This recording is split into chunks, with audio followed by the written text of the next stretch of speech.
Hi అండి. చీలికలు ఎలా ఈ ప్రాసెస్ ఏంటంటే చీలికలు పచ్చి చేపల దగ్గర నుండి ఉప్పు చేపలు ఎలా తయారు చేస్తారో చూపిస్తాను. ఇలా ఎలా కోస్తారు ఏంటనేది.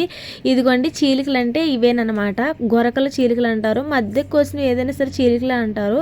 ఈ చీలికలు మనకి ఇది వచ్చేసి పెద్ద వాలవ అంటారు. ఇది వచ్చేసి ఎంగాలి. ఆ పక్కనది వచ్చేసి పార. ఇది వచ్చేసి తోలుపార అనమాట. ఇదిగోండి ఇవి వచ్చి పచ్చి చేపలు గొరసలు అనమాట. అన్ని రకాలు కలిసే ఉంటాయి. వీటిని అటు ఇటుగా గీసేసి చూడండి వీళ్ళు ఎంత స్పీడ్గా చేస్తున్నారు.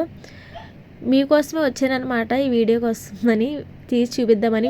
అటు ఇటు పొలిసి గీసేసి ఇంక మధ్యలోకి ఇంక ఇలా కోస్తారనమాట. పొట్ట అయితే తీరు, ఎందుకంటే అది బరువు తోగాలని చెప్పేసి పొట్ట తీరంట. వేస్ట్ అవ్వదు, పురుగులే పట్టవంట. అందుకని చెప్పేసి వీళ్ళు ఆ పొట్ట అయితే తీరు. వీళ్ళు చాలా స్పీడ్గా చేస్తున్నారు. చూపిస్తున్నాను చూడండి. నేనైతే స్పీడ్లో పెట్టలేదు, వాళ్ళు చేయడమే అంత స్పీడ్గా చేస్తున్నారు. కత్తిపెట్ట చాలా షార్ప్గా ఉన్నాయన్నమాట. మీరు ఇలాంటి చీలికలు ఇలాంటి చేపలే కదా, చాలా చేపలు అయితే మన ఛానల్లో అయితే ఉన్నాయి. మీరు ఎవరైనా విజిట్ చేయండి ఒకసారి. నచ్చితే లైక్ చేయండి, షేర్ చేయండి. ఉప్పు చేపలు బిజినెస్ చేయాలనుకున్న వాళ్ళు ఎవరైనా ఉంటే మన ఛానల్ తప్పకుండా సబ్స్క్రైబ్ చేసుకొని ఫాలో అవ్వండి. ఎప్పటికప్పుడు నేను అప్డేట్స్ ఇస్తున్నాను అనమాట.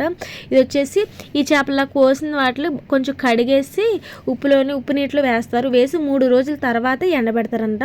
3 రోజుల తర్వాత ఎండబెట్టి ఒక 2 రోజులు ఎండిన తర్వాత ఇంకా మార్కెట్ తీసుకెళ్ళి వీళ్ళు సేల్ చేస్తారు. మీరు ఎవరైనా బిజినెస్ చేయాలనుకున్న వాళ్ళు వీళ్ళ దగ్గర సేల్ చేసుకుంటే మంచి ప్రాఫిట్ వస్తుంది. Thank you for watching.